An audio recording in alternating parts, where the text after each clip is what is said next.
sorti wu président de la République Macky Sall annoncé ne il sera pas candidat maanaam du nekk candidat ci élection présidentielle bi ñu dëgmal en 2024 mu nekk loo xamante ne sénégalais yu bari ku nekk accueillir nga ko de manière différente su fekkee ñi mu bokk ak coalition bi Yewwi Askan Wi réaction yi ça a été partagé parce que ñu bari dañ ci am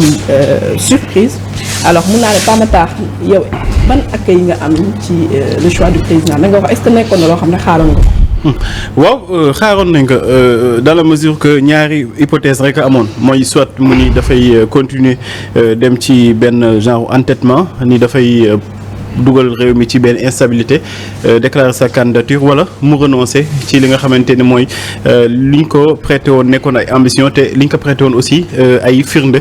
yu leer naa ñu moo taxoon ñu prêté ko ses ambitions donc bu mu waxee ni que dafa renoncer ci li nga xamante ne mooy boobu les candidatures ñu bëri njoxtoon ko ci moom te aussi acte yu mu doon posé aussi il faut le dire depuis 2019 acte yu mu doon posé acte koo xamante ni dafa bëggoon posé candidature pour 2024 la alors lii jar a rafetlu tey ji bu ñu amee ku ñu félicité kenn la muy le peuple sénégalais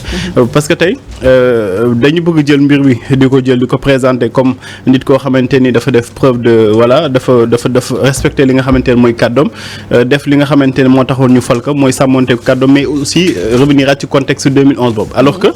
tey bu président Macky Sall renoncé ci ambition boobu noonu c'est parce que peuple bi moom mobilisé wu. kon nga gis ni manifestation yi ak sortie yi nga xam te nit ñi dañ ko doon amal le président n'a pas eu le choix il a été acculé mënu woon lu dul def ni bañ a nekk candidat. absolument parce que xam nga aussi booy jël benn décision da ngay poser le pour et le contre da ngay xool décision bi may jël lan moo naka doon conséquences yi boo xoolee li fi xewoon mars 2021 dañu jëloon benn décision te décision boobu noonu bu ñuy xool rek mi ngi lal woon ci. lii nii xew tey jii parce que dañ doon wax ni li taxoon ñu bëggoon éliminer Ousmane Sonko c'était pour préparer yoon pour Macky Sall mën a dem ci 2024 donc li ñu tegoon ci ay dëgg sërëx pour jéem a éliminer Ousmane Sonko pour que moom Macky Sall mën a bokk ci élection 2024 yi antuwul donc bu antuwul moom participation aussi dafay tax suuf parce que participation Macky Sall mi ngi doon lalu ci ginnaaw li nga xamante ne mooy projet bu ñu tegoon mu aboutir projet boobu nag bu aboutirul c'est parce que sénégalais yi ñoo mobilisé wu nga gis ni bu nekkee manifestation yu pacifique yoo xamante ni ay mobilisation la da ngay gis ay junni doomu aadama ñu ngi fàttaliku bi nga xamante moom la askan wi mujjee def fii ci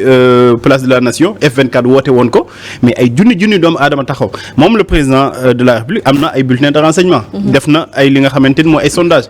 xamal nañ ko ni que les Sénégalais ne sont pas prêts quand même pour accepter li nga xamante mooy troisième candidature bu xoolee que ni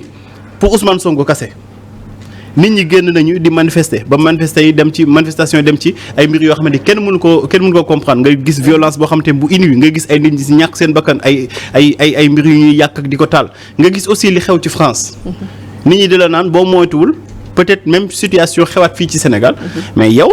à un moment donné di nga naan que lii nii est-ce que bu ma ko defee man sama bopp dinaa si mucc Sénégal dina mucc ak du mucc Sénégal dina mucc mais yow mi nga xamante ni yow yaay jël boobu les décisions est-ce que di nga ci mucc mooy je crois que Macky Sall lu mu def nekkul lu dul sauver sa peau voilà il n'avait pas le choix parce que peuple li si boppam moo ko acculé alors est-ce que ñi nga xamante ne dañ doon tout le temps di taguer le président de la République comme il est républicain il est démocrate finalement ils n'ont pas eu raison wax ni Macky Sall vraiment ak acte bu mu posé démb war na ni moom il fait partie des grands hommes yi nga xamante ne dara ñoŋu leen lu dul la stabilité du Sénégal parce que acte bu mu def il est entré dans l'histoire. waaw xadisi la xam nga man moom ci sortie wu président de la République bi démb appréciation yu ñu bëri am man amuma ko ci quelque part dama jàpp ne sax te souvent français da koy wax un seul exemple n'autorise pas de conclusion générale mënuloo sukkandiku waxuma la sax ci globalu discours bi mais ci ab quelques secondes yoo xamante ni wax na ne du bokk ci ay élections loolu war a mën a tax ñu fàtte li nga xamante ni xew na fi de 2002 à nos jours du ma ne sax 2012 parce que ñu bëri dañuy fàtte ne le président de la République Macky Sall mi ñàkkoon na ci nguur Abdoulaye Wade pendant 8 ans. ma ne donc li nga xamante ni wax na ko démb en quelques secondes pour man warul mën a effacer en tout cas li nga xamante ni yëpp teg na ko fi ci ay actes depuis avant même ñu koy fal président de la République xam nga Soxna Khady Sylla man li ma gën a jàpp mooy que président ba mu waree waxul te ba mu waxee liñ ci gën a jàpp jarul woon sax mu koy wax. jarul woon mu wax ne il ne sera pas candidat parce que moom war na ne même si fekkee constitution may na ma droit ma nekk candidat mais pour la stabilité du pays ak le Sénégal c'est le Sénégal qui nous intéresse loolu tax mu daal di. xam nga bu nekkee ne soit dañu naan Sénégal c'est une grande démocratie wala boog bi ko président Macky Sall di jël mun nañ ko considérer comme une grande démocratie bu boobaa ñu koy méngaleeg grande démocratie yi nekk ci àdduna bi mais mënuñu ne Sénégal c'est une grande démocratie ba pare ñu bëgg koo méngale ak ay Guinée ak ay Mali de sorte que président su defee benn acte boo xamante ni c'est conforme même à la constitution ñu jàpp ne c'est un record c'est quelque chose boo xamante ni quelque part réer na réy boo xamante ni dañuy jàpp que comme ni ma gisee tey la presse bindee ko c'est un grand homme am na place am au Panthéon et cetera et cetera. il soit pas la grande porte. xam nga man mënuma détacher les sorties du président yi nga xamante ni ñoo jiitu bu démb bi mënuma koo détacher puisque Khady la ki ñu naan c'est un grand homme parce que en quelques secondes wax na ne du présenter wu élection yii di ñëw bërki démb dajale na ay maire wax leen wax joo xamante ni ku ko dégg dina ne lii kat du waxu président maanaam organiser wu leen défendre li nga xamante ne nii moom mooy seeni œuvre organiser wu leen défendre seeni population ñi ñu bëri jàngat ko ci constitué wu leen ay nervi pour jàkkaarloog ñi nga xamante ni suba ak gannaaw suba mën nañoo manifester. mais justement Mame Birame loolu moo jaaxal loolu moo indi sax surprise ci ñu bari ci Sénégalais yi parce que nu mu waxee woon moom na recevoir les Verts même pas 2 jours mu désister carrément pour une candidature qu'est-ce qui s'est passé entre temps est-ce qu'il s'est pas rendu compte comme ni ko Pape Matar waxee renseignements généraux lu ñu ko jox. xam nga bu demee carrément il va droit au mur. pour man le président Macky Sall dafa nekk di manœuvrer malheureusement nag nous sommes dans un pays boo xamante ne nii. émotion bi day gagner population yi de sorte que à un moment donné du ñu jéem a discerner lan mooy le vrai du faux du ñu jéem a discerner lan moo nekk diversion ak lan nga xamante ni mooy réalité parce que président de la République ci ay attribution wala boog ci ay qualificatif am dañ koy wax ne ci ay qualité am dañ koy wax ne yaay incarner l'unité nationale président boobu naka la mën a organiser un dialogue national mu leer ñu ne une bonne frange de l'opposition nga xamante ni bu ñu mujjee def élection dañ ko yóbbu sax en ballottage fekkewul dialogue boobu ñu ne dialogue national la xam nga loolu ça pose problème mu dem ba ñamu fa dajale ñu ci bëri nga xamante ne nii servir nañ le président Senghor servir nañ le président Diouf servir nañ le président Abdoulaye Wade ba moom ci boppam ñu mujj ko servir ñooñu la dajale ñu naan ko yaa fi gën yaa ay comment dire dem ba à un moment donné di ko jox attribution yoo xamante ne nii quelque part ab roi sax dañuy hésiter balaa ñu ko koo jagleel. mais loolu dem ba tax président de la république boobu beew ba li nga xamante ni ñun ñëpp dañ ko dénkoon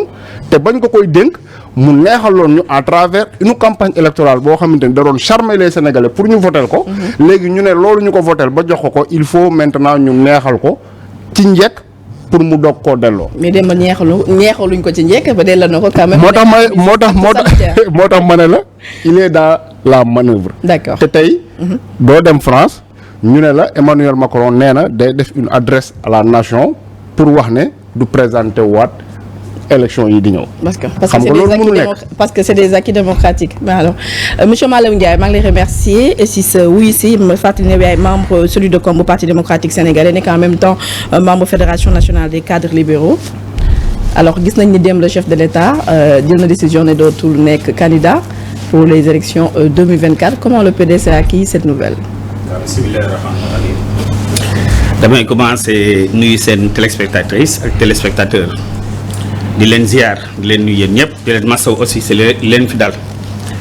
muy un recul démocratique bi am ci réew mi nga xam ne dañuy tëj télé ci ay convictions personnelles yoo xam ne kenn du ko mën a justifier les organes habilités sax duñu leen tëj loolu ñu ngi leen di masawu parce que yéen vous avez été victime parce que vous êtes du côté du peuple. Maintenant, concernant ce qu'a dit Macky Sall, le président Macky Sall, donc ñun au niveau du Parti démocratique Sénégal dañ koy rafetlu parce que dañ koy jaajëfal parce que c'est un acte honorifique quoi qu'on puisse dire parce que xëy na nit ñi xaare wuñ ko woon foofu ñu bëri xaare ñu ko les plus pessimistes daf na woon ni oui ni non heureusement non la wax nee na du doon candidat kon dañ ko si remercier di ko si tatagal di ko xam ne l'avenir est devant lui il est jeune Macky Sall képp ku jël réew mi en 2024 boo liggéeyul day dal sa kaw en 2029. mais est-ce que war nañoo remercier le chef de l'État dans la mesure où c'est la constitution même moo ko tere pour mu nekk candidat. parce que on a créé un front F24 pour dire non à la candidature ce qui veut dire qu'il y avait une suspicion il y avait des doutes nit ñi ils étaient prêts à aller au combat rien que pour cela dañ ko si war a remercier donc parce que tamit nit bu defee lu baax da nga ko naan jaajëf mu dem woon damay nekk candidat yaakaar naa day gën a metti boobu waa nit ñaa ngi préparé wu di dem kenn et cetera. te nee na am na ci droit. ma ne te nee na am na ci droit sax. non loolu moom ñun au niveau du parti démocratique sénégalais on était très très clair sur ce point là. dañ ne woon du ñu fël gémme ñu sàmm te xamuñu lu muy wëlis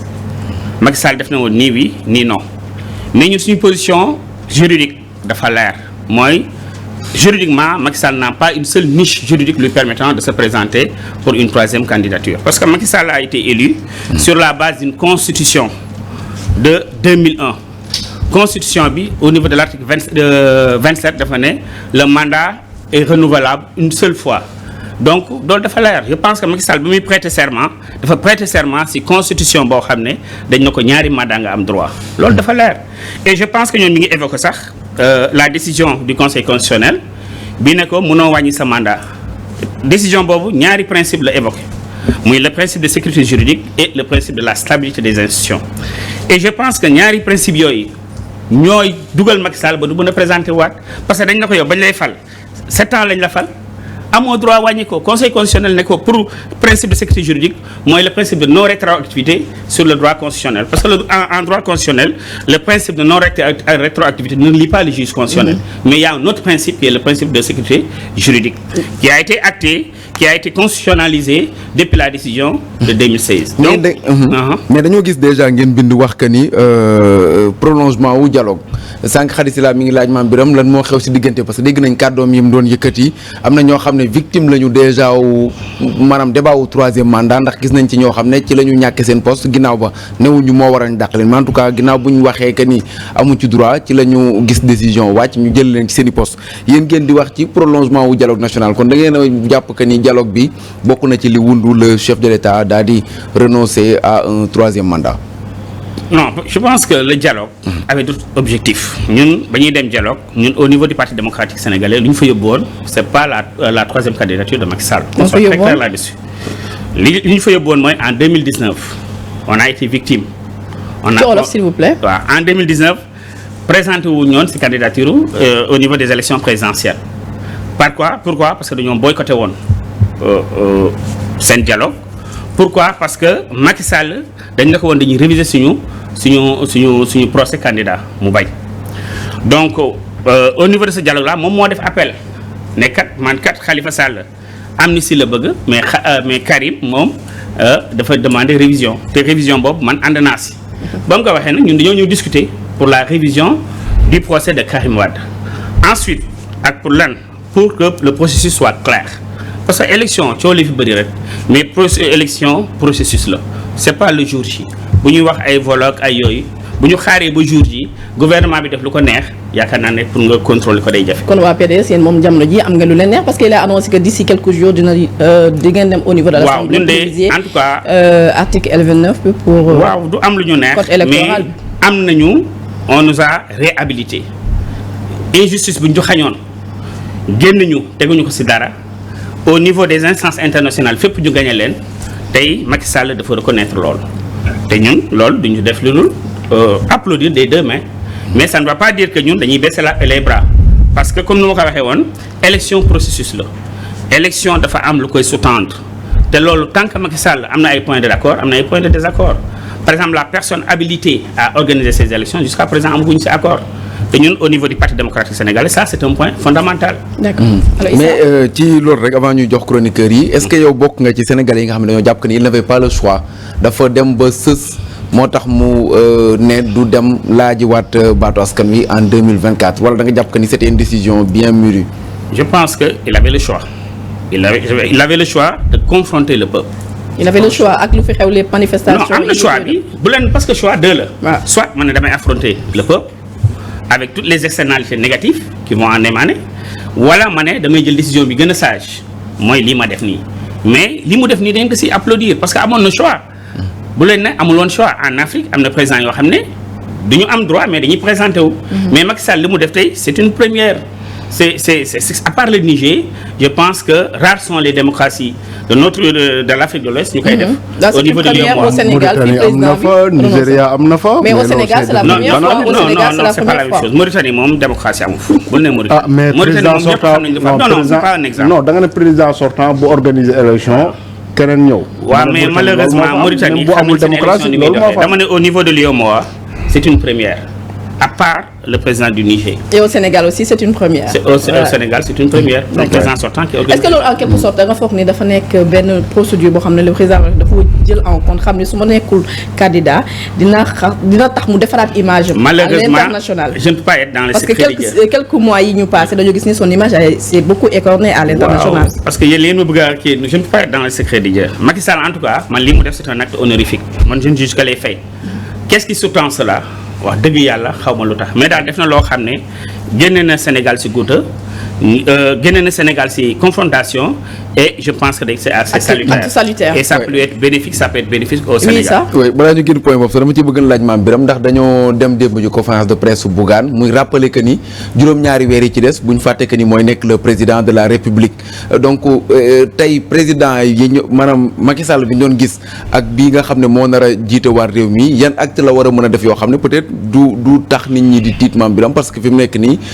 ku mel ni Bougane mi ngi wax que ni am na yeneen yoo xam ne mën na ko teg ay dëmbooj nee na une justice injuste yooyu yëpp nekk yoo xam ne waaye Yewwi Askan Wi aussi ñëwaat nañ si bu baax a baax. waaw moo tax ma ne xam nga ñiy focaliser wu si discours président di naan discours grand homme la ba bu ko yóbbu au Panthéon ci 5 secondes la ñu concentré wu. ah commencement discours na fi ay crimes organisés. waaw loolu yëpp laay wax ne boo ko dégloo bu baax day tëkkuwaate di menacer waate pratiquement tout le reste du discours c'était ça. Ensuite joxe na des garanties pour une bonne organisation de l'élection alors que man dama jàpp ne pour que une élection am transparente ñëpp gis ci seen bopp nekkul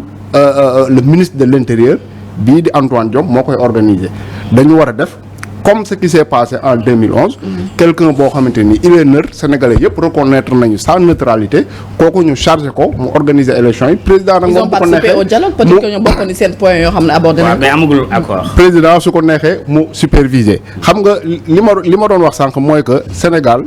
nekkul exception ci président def na ñaari mandat organiser na élection dem na Mauritanie am na fa Niger am na fa bërki démb Buhari am na remplaçant. mais au Sénégal monsieur Diop moom Birame. non Sénégal 4 présidents la amagum donc histoire am ngandul noonu mais je veux dire que ne dans la sous-région loolu am na ci te man jusqu'à présent gëmuma ne le président Macky Sall lu mu wax loolu la nar a def. ah bon ah bon bien sûr. Birame bu ma ci amee droit ngeen may ma ko. bien sûr xam nga man ci ñaar yu ma ko teg. wax naa sànq ne du ma détacher le discours du président d'hier ak bu mu def bërki démb di wax maire yi ñu organiser ay xawma la défense très bien xam nga ñaar yi nga xamante ni laa déggul ci discours président wala boog benn bi dégguma ko beneen bi gisuma ko ba mën a tax tey may am doute quant à la sincérité de ce discours là benn bi mooy bu doon président de la République dafa accepter ne du doon candidat parce que la constitution ne le lui permet pas ma ne kii kat xëy na lu muy wax nii jàpp na ne constitution bi nga xamante ni moom mooy le gardien moom moo war a fexe ba sénégalais yépp respecté ko wax na ne kat kon constitution boobu permettre ko mu présenté wu donc bu ko waxee mën naa jàpp ne lu mu gëm la lu mu nar a def la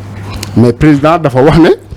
ba pare sax joxe ay arguments yoo xamante ni ça n'a rien à voir ak référendum mars 2016 mooy avis wu bu ko conseil constitutionnel joxoon. parce que boobu c'était en février 2016. avant même ñuy def révision de la constitution. ma ne donc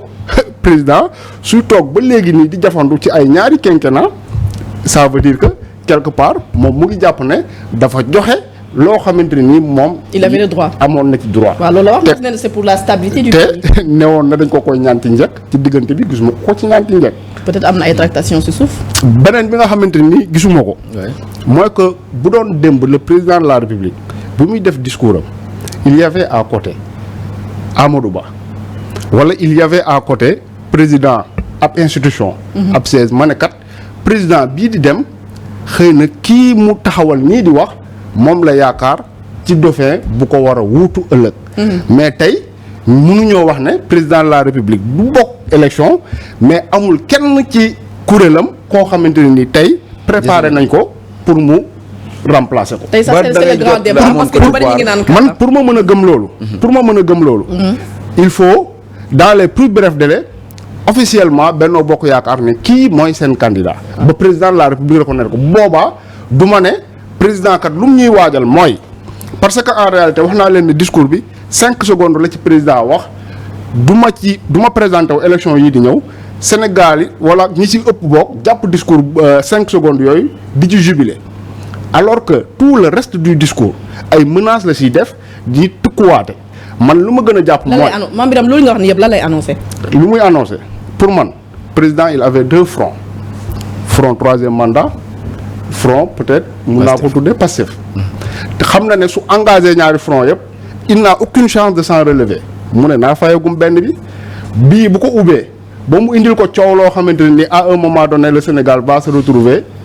instable. Qu'est-ce que sera le discours du président Macky Sall parce que bul fàtte ne ci discours am yëpp mu ngi wax naan j'ai le Sénégal au cœur j'ai la stabilité du pays à cœur di wax ay wax yoo xamante ni suba ak gannaaw suba mën na ñëw kat nañu dëkk bi nu mu jaxasoo nii te naataangoo mi ñu bëri ci suqam yi doon commencé di ñu tegal discours boobu. on va pas organiser les élections.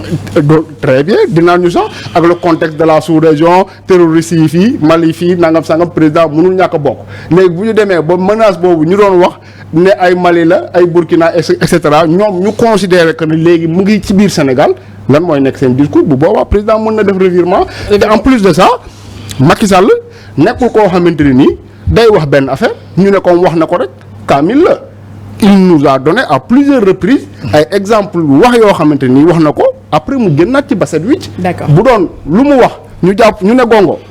Macky Sall premier mandat élection présidentielle du doon 2019 mais 2017 lay doon bu doon président Macky Sall lu mu wax ñu ne kat gongo Aliou Sall du mas a nekk directeur caisse de dépôt et de consignation bu doon lu président Macky Sall wax gouvernement bi tey du weesu 25 membres loolu yëpp président waxoon na ko te tey génn na ci ban service. d'accord alors monsieur Ndiaye est-ce que yow yaa ngi partagé scepticisme bu Mame Birame Wathie. waaw man je suis optimiste par rapport ak Mame Birame c'est son droit d'être pessimiste parce que tamit les faits par rapport li fi am peut-être am na position mais man dama yaakaar ne mënoo dem au niveau des xalif généraux yëpp. wax fa leen joxe sa engagement. dem au niveau des instances internationales joxe fa sa engagement ñëw wax àdduna bi yëpp dégg la.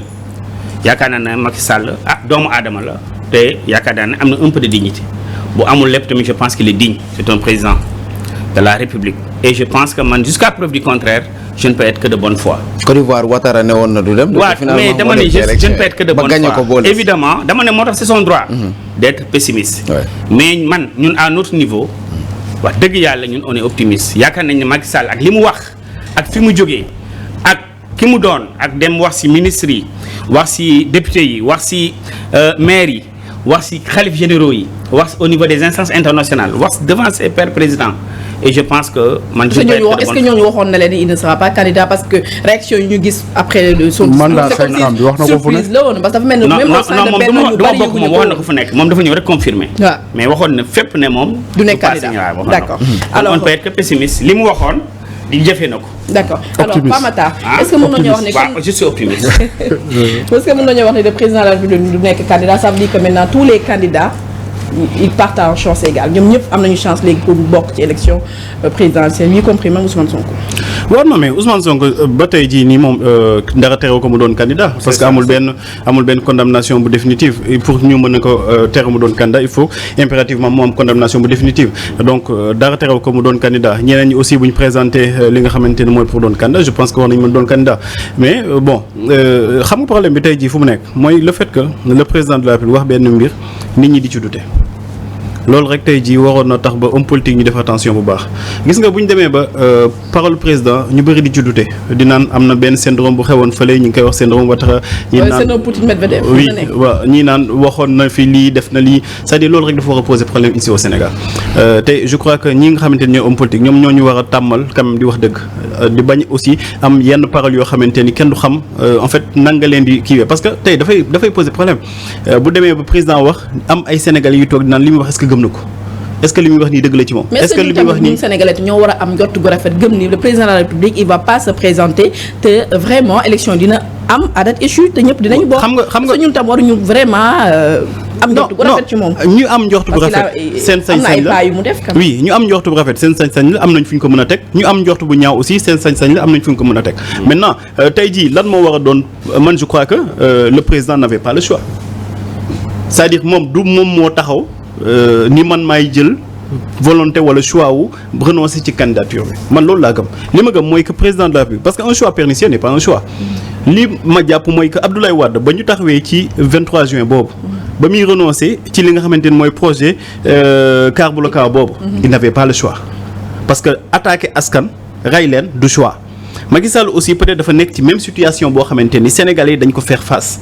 te peuple bi ko ni tey jii déet bu demee ba à supposer à la veille des élections mu ni dafay poser candidature peuple boobu day gën a taxaw te colère bi dafay gën a yokk donc je pense pas que moom mu renoncer ci wala en tout cas mu nar a changer li nga xamante ne mooy kàddu tey askanu Sénégal ñoom ñoo am ndam ñoom ñoo ko ni président Macky Sall sa troisième candidat da nga koy teg ci suuf mais du moom lu mu bëggal boppam ba ñuy naan le président de la République dafa def acte bu honorable wala acte bu honorifique non askan bi moom moo taxaw faire face di ko sa troisième candidature bi boobu noonu moom moo tax Abdoulaye Wade jóge fi tey jii yow aussi duñ la ko accepter askan boobu moom mobilisé wu moom moo nekk ci mbedd yi nekk ci kii te gis nga président Afrique yi lu ñu dul def bokkul ci sondage chaque trimestre dañuy organiser ay sondage ñi ngi dem ci jaaykot ataaya ñi ngi dugg ci car rapide ñi ngi dugg pour xool askan bi benn question askan bi nan nañ koy déggee